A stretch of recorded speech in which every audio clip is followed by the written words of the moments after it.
Salut à tous, c'est Luc Legrec et bienvenue dans Retour vers le Turfu numéro 24 et bonne année. Yeah. Meilleurs vœux. Sauf à lui. Sauf à Vivien. Du coup aujourd'hui on va parler de The Game de David Fincher avec encore plein de rubriques intéressantes. Vous savez, vous commencez à connaître le principe. Retour vers le Turfu, c'est le podcast de la pop culture passé, présent et futur. Un film tous les mois et on revient sur la pop culture qu'il y avait au moment de la sortie du film. C'est vraiment votre petit shot de nostalgie. Qu'est-ce qu'il y a ? La présentation, elle faisait un petit peu un film, une histoire un jour une histoire de M6. Je la trouvais très stylé. Écoute, justement, si là j'ai noté la référence. Justement, là aujourd'hui, on filme pour la première fois un numéro. Bon, ça sera pas en entier parce qu'on a qu'une demi-heure de shot. Merci, mais Christelle. voilà, c'est dans l'optique de devenir les futurs Philippe Risoli du podcast. Vraiment des gras sûrs. Et David Lynch du podcast. Ah ouais, t'as pas la ref, putain, t'as pas la ref.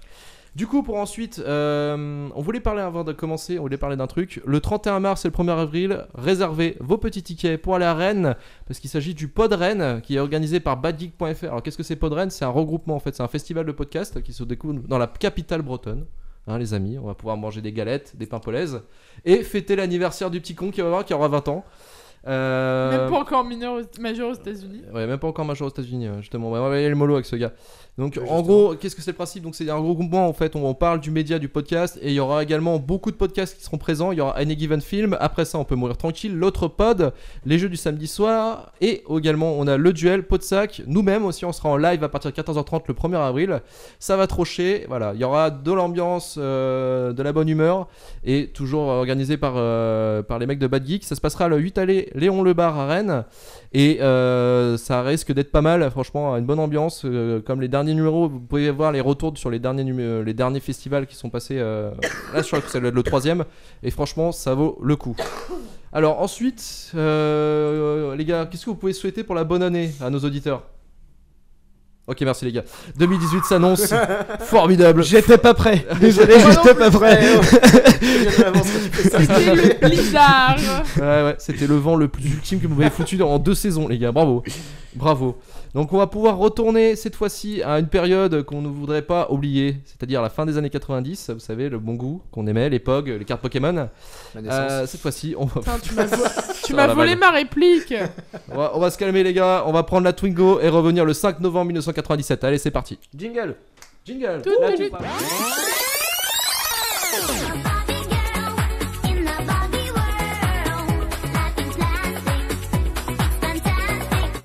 Je n'en sais foutrement rien. Les patrons ont entendu ce que les gars disent. Donc, déjà pour eux, ça c'est pas une victoire, mais c'est au moins une bon Dieu de consolation, croyez-moi. Si l'écrit confirme les paroles, nous semble que c'est pas trop mal parti. Bon, nous sommes encore dans un moment difficile, mais l'espoir, je pense, est en train de renaître.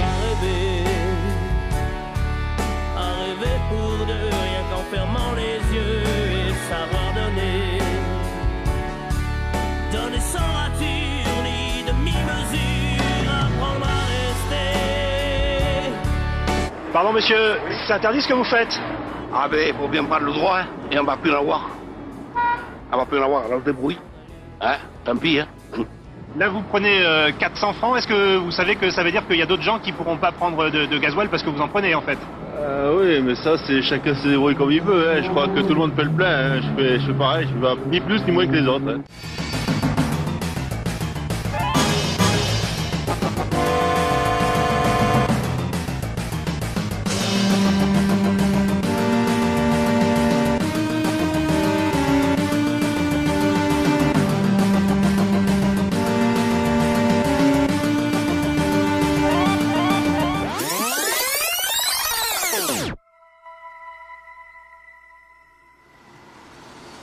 What do you get for the man who has everything? Happy birthday, sir. Thank you, Maggie. I don't like her. So what brings you to town, Conrad? Everything all right? October 12th, Nikki's birthday. This is for you. Consumer Recreation Services. Call that number. Why? They make your life fun. What are you selling? It's a game. A game. Nous sommes le 5 novembre 1997. Et Pezzo, tu vas nous foutre l'ambiance directement avec le Hit Machine. Exactement. Alors, bonjour les petites copines. Le mec il est 10 ans en situation. On a rien compris. Ok mec. Alors aujourd'hui nous allons faire le top 50 de la semaine du 31 octobre 97, du 31 au 6 novembre. Donc voilà, on a déjà fait un film plus ou moins à cette période qui était Starship Troopers. Du coup en fait j'ai eu plein de... ça n'a pas pourri plus que ça mon historique YouTube parce qu'il y avait plein de vidéos que j'avais déjà vues. Donc ça allait. Donc voilà, donc on va commencer tout de suite par petite description générale du top. On sent très clairement qu'il y avait l'influence Massive Attack / Neil Hooper sur ce top parce que c'est très... Je pense que tu accentues un peu trop quand même. C'est très typé danse, trip-hop, etc. Tu vois, de les débuts Björk et tout le bazar, blablabla, on en passe, c'est les meilleurs. Alors, on commence par le podium. Donc en numéro 1, nous avions Florent Pagny avec Savoir Aimer. Attends, t'es passé Massive Attack à nous balancer du Florent Pagny ? Ouais, c'est numéro 1. Mais il est pas dans la position la plus violente du monde. Ouais, grave. J'étais pas prêt. J'aurais pu faire pire, j'aurais pu parler du deuxième Aqua de Barbie Girl. Oh putain. Enfin, c'est Barbie Girl de Aqua. Oui, c'est ça, pardon. Désolé. Du lourd. Ah, tu nous aurais du lourd aujourd'hui. Hein. Bon, après, nous on avait Ozone, tu vois, chacun ses merdes quoi. Et en numéro 3, on avait Alliage et Boyzone avec Te garder près de moi. Voilà, qui est très Je vois toujours pas la Massive Attack attitude là dans le. Non, mais c'est après. Ah, d'accord. Là c'est le podium, mais le podium est pété, tu vois, donc bon, ça. Celui-ci est quand même particulièrement pété. Hein. Ouais, il est pas ouf. Disons qu'on a connu mieux. T'as eu des situations moins lourdes. Tu sais, le mec essaie d'être optimiste. Ouais, et tout ouais, ça, il y arrivera pas. Vraiment connu mieux, franchement. Mec, je suis pas sûr. Il essaye de se rassurer. Mulholland Drive, quoi. Petite référence David Lynch. T'avais 4 piges, tu t'en souviens plus, c'est pour ça. Alors, on passe ensuite à les petites perles du top. Avec, on va sortir L'arme lourde. En gros, il y a 2 très très gros titres, genre bien vénères, quoi. Genre vraiment très très très très cool. Le premier, c'est The Verve, Bittersweet Symphony. Ouais, un classique. Ouais. Un de mes groupes Britpop, même si j'aime pas ça, préférés. Et avec une de mes musiques Britpop préférées. Et même des années 90. Donc Bittersweet Symphony en 27ème place, on va s'écouter ça.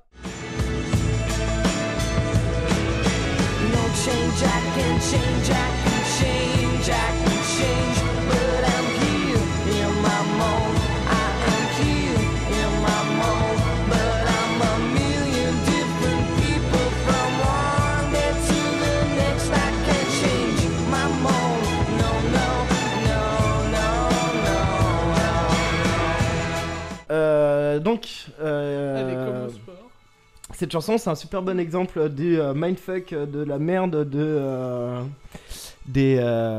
l'industrie musicale d'une manière générale. Parce qu'il faut savoir en fait que cette chanson a été prise en procès par certaines personnes parce que du coup l'instru samplé n'a pas été crédité et en fait mais est-ce qu'elle était pas dans le droit commun d'ailleurs parce que c'était un truc assez vieux, non? Non, en fait c'est la chanson c'est The Last Time de Andrew Allman Orchestra. Donc en fait Andrew Allman Orchestra c'est un mec qui était manager des Rolling Stones notamment sur leur début de carrière. Et il a fait aussi quelques arrangements. Il a sorti un album qui s'appelle The Rolling Stones Songbook, que je recommande ultra vivement parce que c'est juste génial.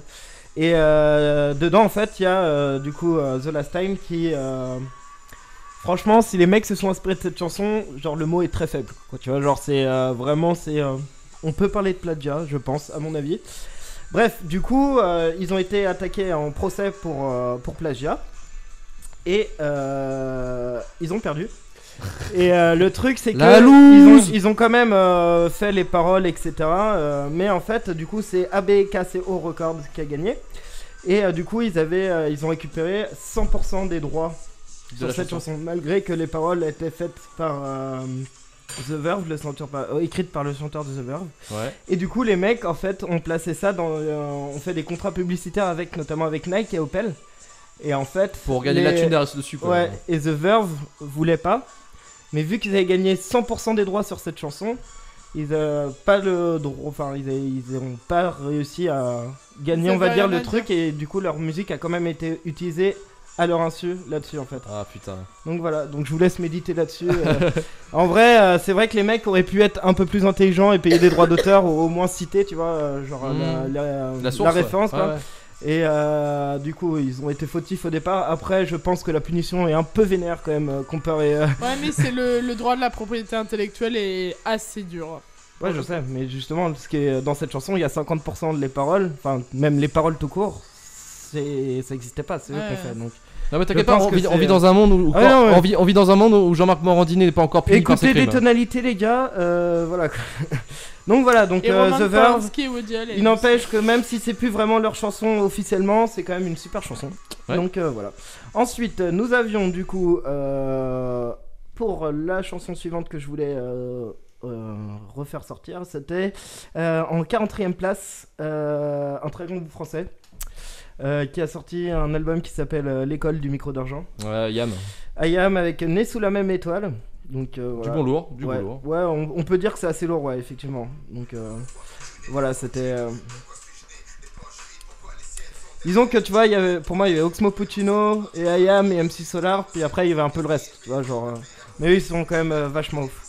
Donc voilà, on avait aussi Will Smith avec Men in Black en 18ème place. Men in Black qui est assez fun. On avait Janet Jackson, God Till It's Gone. J'aime pas du tout cette meuf, mais cette chanson là est plutôt cool.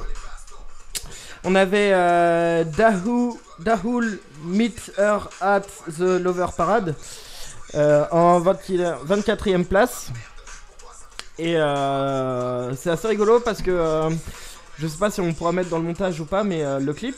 Si on peut faire un slice d'écran, parce qu'en fait Attends, tu me demandes beaucoup trop à mes skills de monteur. En fait, le clip est super original. C'est une meuf et des mecs qui dansent sur une remorque de camion et qui se baladent dans la rue. Du coup, ça fait une sorte de gros travelling arrière en noir et blanc de eux en train de danser sur un fond de rue qui défile en fait. Et du coup, je trouvais ça vraiment super cool. Le problème, c'est que Björk et Sednaoui sont déjà passés dessus. Ont déjà eu cette idée de tracteur en 93 sur Big Time Sensuality et c'est en fait une grosse repompe du truc. Peut-être c'est une référence, peut-être un plagiat, peut-être ça passera dans une pub, on sait pas. Donc voilà, et j'avais une dernière petite pépite, ça c'est pas ouf mais c'est quand même vachement rigolo.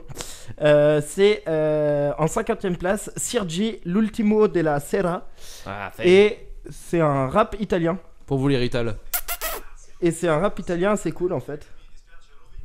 Donc je vais laisse écouter et me dire ce que vous en pensez. Che ci si può incontrare, siete usciti, siete contratti, avete ballato e siete sfiniti, ma spero veramente che vi siate divertiti. La ricetta è sempre la stessa, tanta gente, movimento, musica giusta, tanto volume, divertimento.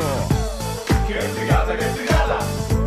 Che figata, che figata! Che figata di serata! Che figata, che figata! Che figata di serata! Che figata, che figata! Prima di spegnere le luci e mandarvi a dormire, ringrazierei chi lavora per farvi divertire, dall'uomo alla porta che controlla tutta la gente che passa, chi trascorre la serata in piedi dietro la cassa e butta fuori che voglio solo che la gente si diverte, parcheggiatori, sempre fuori l'aria aperta agli animatori che vi fanno ballare, il PR che vi danno i biglietti per entrare, i baristi, le bariste, cameriere, camerieri, tutta la notte passate tra... J'ai l'impression que c'est Don Juan qui a découvert le rap. C'est cool hein. Moi je trouve ça assez fun, franchement. C'est pas mal, ouais. Tu vois, c'est pas mal. genre je m'attendais à la merde et en fait ça allait, tu vois. Ouais, c'est toujours mieux que Pavarotti. Non, je déconne. Oui, c'est vrai. Plus simple pour Luc. Plus simple pour Luc. Donc voilà, dans les trucs pas mal. C'était bien, mais pas ouf quand même. Hein. Je tiens à le préciser. Bah, voilà. c'est mieux que le top 3 toujours. Oui, c'est clair. Mais on a que 2 vrais gros trucs vénères. Tu vois. On avait aussi un peu MC Solar avec Les Temps Changent en 21ème place, comme d'hab. Mais le problème, c'est que MC Solar, c'est pas sa meilleure celle-là déjà. Et puis bon, on le cite tout le temps. Donc je me suis dit, il est temps de changer un petit peu quoi. Y'a pas Kelly Minigog, pas de... Non, par contre, on avait également... Alors, faut que je la retrouve. Ah oui, Diana King avec qui reprend du coup Aretha Franklin. Plutôt bien, c'est pas pareil, c'est pas la folie, mais c'est plutôt bien. Qui reprend la chanson A Little Prayer, qui est la BO du film de Mariage de mon meilleur ami, que je n'ai pas vu. Un grand film. Oui, je n'ai pas du tout envie de le voir. Bizarre. Donc voilà, on passe aux merdes parce que bon, c'est rigolo à 5 minutes, mais voilà. Alors, pour les merdes, donc, une fois n'est pas coutume, nous avons Ricky Martin avec Te Extraño Te olvido Ok. te amo. T'as fait LV2 allemand, toi. Ouais, exact. C'est vrai. En 4ème place, voilà, toujours Ricky Martin, toujours présent dans le bas-fond de la merde, voilà, comme on l'aime. Toi, t'as un problème avec Ricky Martin, toi. Hein ouais, un petit peu quand même. Ouais. Je l'aime pas vraiment beaucoup. Ensuite, on avait les Minicums avec la Melissa en 3ème place. Oh là là. Boyzone avec Pictures of You. Et là, on arrive sur un truc que je vais vous faire écouter quand même.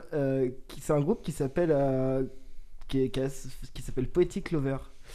Et la chanson s'appelle Prenons le temps, darling, faisons l'amour ce soir. Donc voilà, je vous laisse. J'ai déjà envie de me suicider. C'est fou ça. Je vous laisse vous imprégner du mood, de l'atmosphère. Oh ouais bébé. Est-ce que tu peux arrêter de me caresser le pied s'il te plaît, Vivien? C'est très cool de ta part.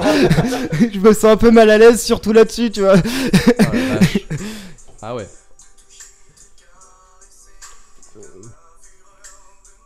C'est de la merde. Ouais. Ah bon? Moi ça me fait penser un petit peu aux comédies musicales, tu vois, genre Roméo et Juliette et tout ça, tu vois. Ah ouais. Donc voilà, c'est un peu nul.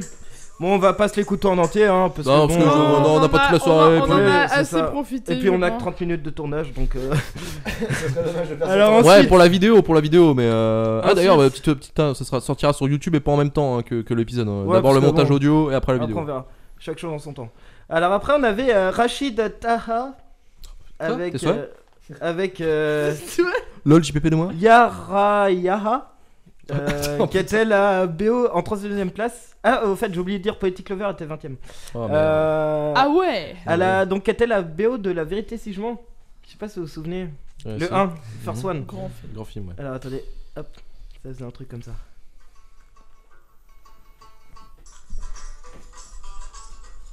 Ils sont jamais sur le studio, les enfants. Ouais, de ouf. Et du coup, c'est plus c'est le genre de musique de pub de voiture à Mexico, tu vois. Attends, non, là tu confonds deux cultures différentes, Luc, je ne peux pas te laisser dire ça. Ah mon dieu, excusez-moi madame, pardon, désolé. Tu vas faire perdre des deux auditeurs. Mon côté vegan bobo ne le supporte pas. Non, je déconne, j'adore la viande. Donc voilà. Oh la vache, l'ambiance que tu mets sur le plateau. Ouais, de ouf. Un peu plus. On apporte un peu de soleil dans cette ville. Dans cette ville de. Voilà, où il peut tout le temps là. Alors ensuite, nous avions Alliage avec Le Temps qui court en 29ème place. Ce qui est assez rigolo, c'est que j'ai eu du mal à trouver une version studio album. Je pense qu'il y a les maisons de disques qui voulaient pas, ou j'en sais rien. Du coup, j'ai trouvé. Est-ce que tu l'as la version flûte? Non. Ah merde. J'ai mieux. J'ai trouvé un cover par un français. Oh. Du coup, Cocorico. J'aime pas trop me foutre de la gueule des gens, mais là c'est quand même un peu collector, donc voilà. Je vous laisse apprécier. Et finalement, après quelques années, tes rêves ne sont plus ceux d'une enfant. Et les roses posées dans ta chambre remplacent aujourd'hui les fleurs des champs. Et c'est le temps qui, et c'est le temps qui, et c'est le temps qui court. Changement d'ambiance. C'est la mort. Attendez, sur le plateau, vous allez voir quand il chante, il a une voix tellement suave. Je suis déjà ambiancé, putain. C'est quoi le clip? Il y a des mecs torse nu.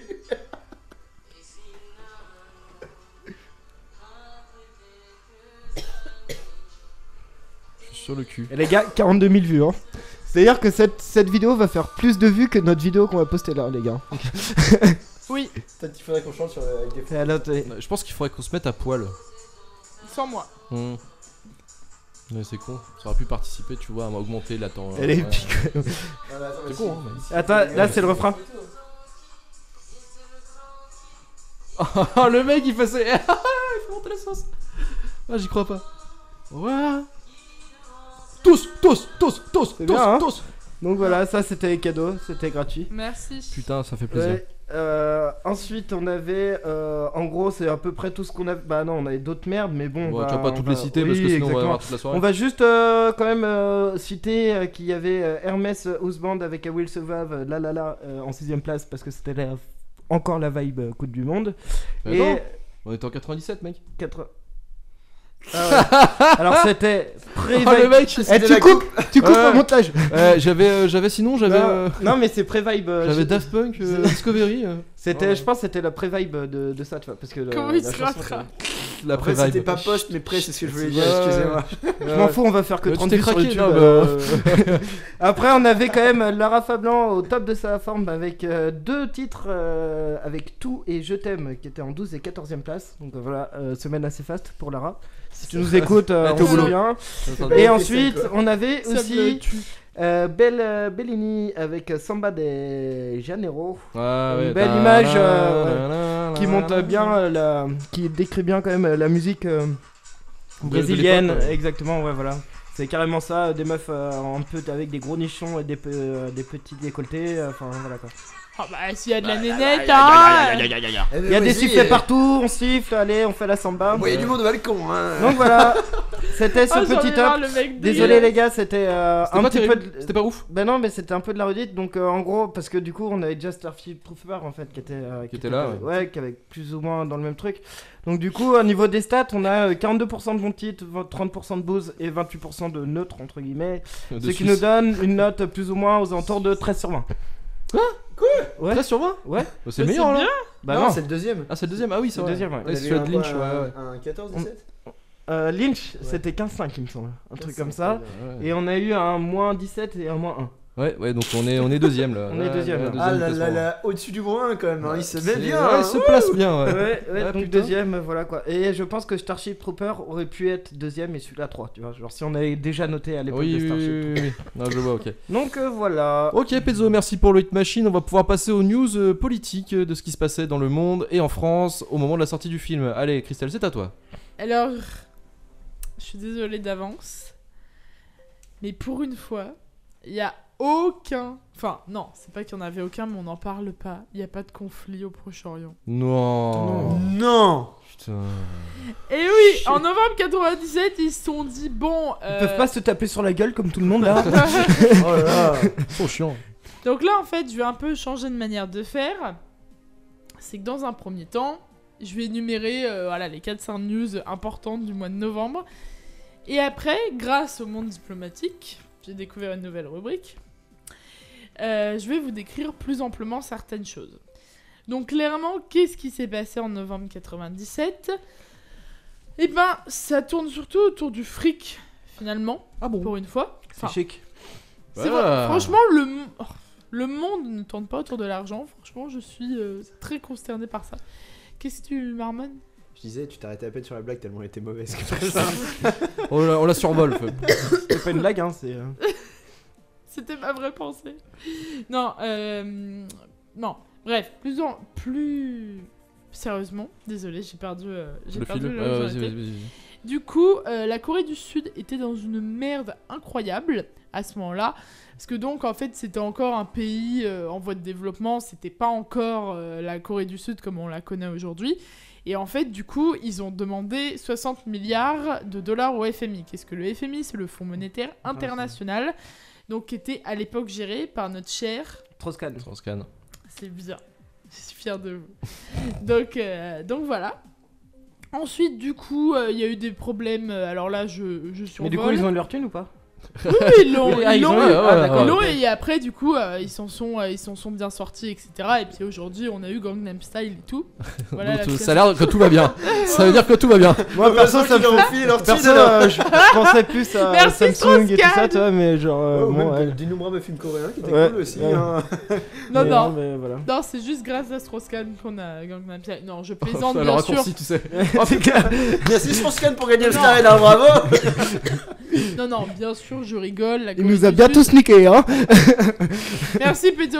Non, je plaisante, bien sûr, la Corée du Sud, c'est hyper bien développé. Franchement, ça a été assez impressionnant, sa croissance et ses progrès dans le monde.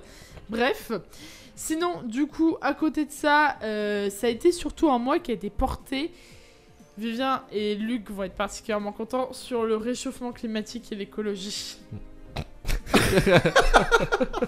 Ouais, vas-y, continue. Alors du coup, du 1er au 12 décembre, il y a eu le fameux conseil, enfin la réunion en gros à Kyoto. Ouais. Le fameux début de la fin sur l'écologie, parce que c'est là où c'est devenu... alors, c'est à la fois vraiment arrivé sur la scène médiatique. On a commencé vraiment... Voilà, le protocole de Kyoto. J'arrivais pas à retrouver le nom. C'est vraiment arrivé sur la scène médiatique. C'est que là, vraiment, les gens disent, bon, les gars, vous êtes mignons avec l'industrialisation, les voitures, la modernisation de tout, etc.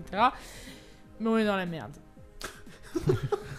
Voilà, donc ça pose là, le problème. Ils ont posé leurs couilles et tout, et effectivement, il y a eu 150 pays du coup qui se sont réunis pour ce protocole. Alors, qu'est-ce qui a été décidé ? Déjà, non, avant de parler de ce qui a été décidé, c'est qu'est-ce qui a été... Excusez-moi, j'ai perdu 4 poumons depuis la semaine dernière. Qu'est-ce qui a été posé ? C'est que, bon, ils se sont dit, voilà, la pollution a fait ça. Si on fait rien, du coup, on va commencer à augmenter de 2-3 degrés, et dans les pires estimations, 4 d'ici donc 2050.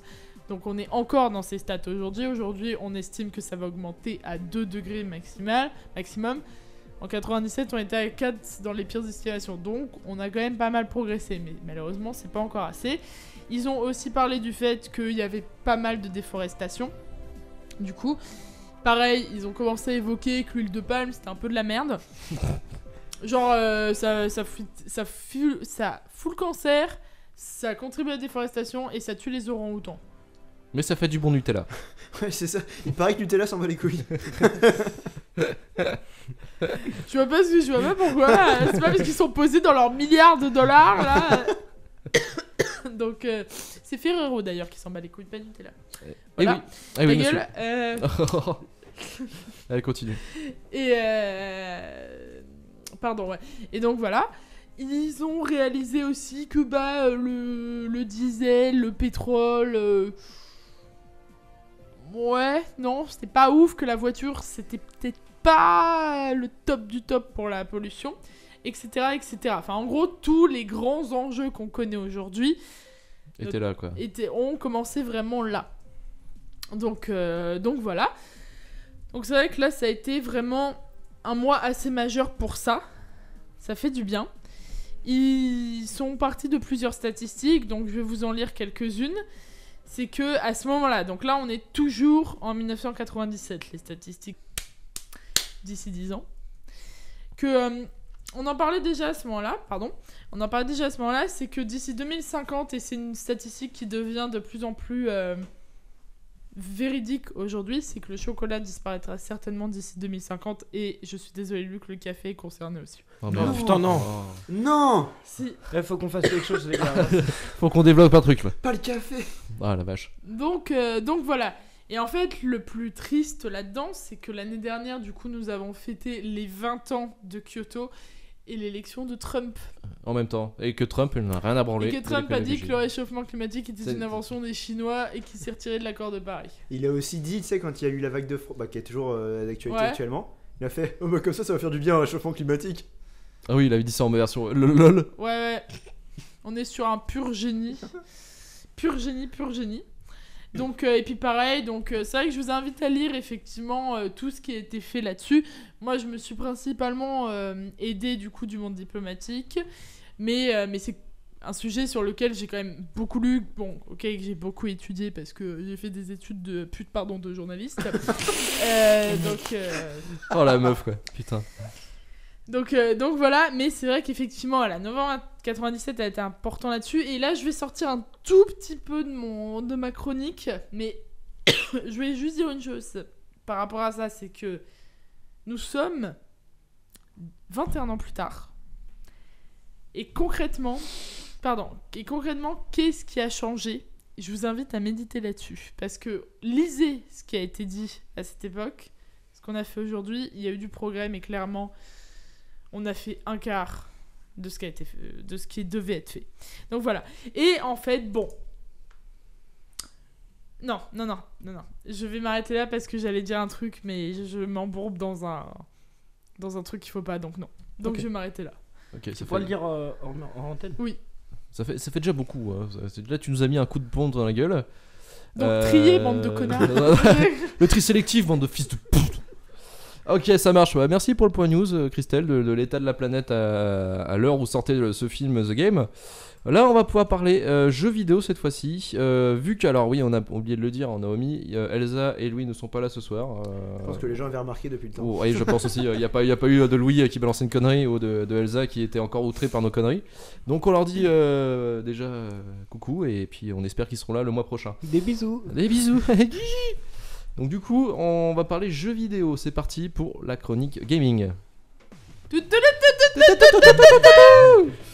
Alors, donc sur la semaine du 5 novembre 1997, il y a un petit top et un putain de gros top mythique. Qu'est-ce que tu veux, il y a tout quoi. Donc on va commencer avec la sortie de Tomb Raider 2. Oh putain! Oh oui! Oh oui, putain, un de mes jeux préférés quoi, genre. Calmez-vous, je te demanderai après. Donc Tomb Raider 2 qui était sorti sur PlayStation et PC, c'est un jeu d'action-aventure traçant les aventures de Lara Croft en Chine, remuant du short et des guns afin de trouver une dague ancestrale ayant des pouvoirs magiques. Bon, le scénario est prétexte à une aventure plus rythmée et mieux affinée que le premier épisode, possibilité de sauvegarder et le jeu propose en plus des phases de véhicules Uncharted avant l'heure. Et du coup, le jeu en lui-même, Péto, t'en as des souvenirs ou pas? Ouais, extrêmement dur. Non, mais en fait, le truc c'est que le jeu, il a, à l'époque déjà, faut savoir, c'était une révolution presque graphique, parce que du coup, il y a eu plein de choses qu'on peut parler autour de ce jeu, mais notamment sur la modélisation de Lara Croft qui était plus fin que et des ennemis qui étaient tout dégueulasses, parce que pour des questions de mémoire et de temps qu'ils ont passé à modéliser. Ouais. Donc déjà, il y a la modélisation qui était assez poussé sur l'héroïne pour l'époque, et en fait c'est une sorte de plateforme 3D un petit peu, ouais, ça, et le moteur en fait il marche avec des blocs. Oui.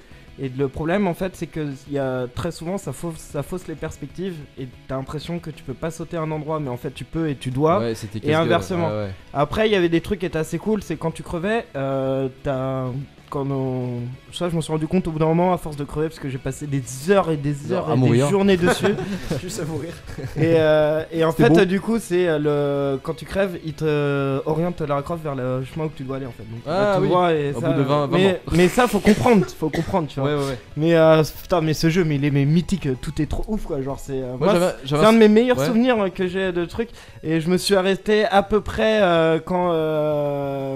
après qu'elle ait pris l'avion et qu'il se crache. Après j'ai pas réussi, c'était la fin, non? J'étais out of order. Non. C'était sa mort, voilà. Bisous à la Après j'étais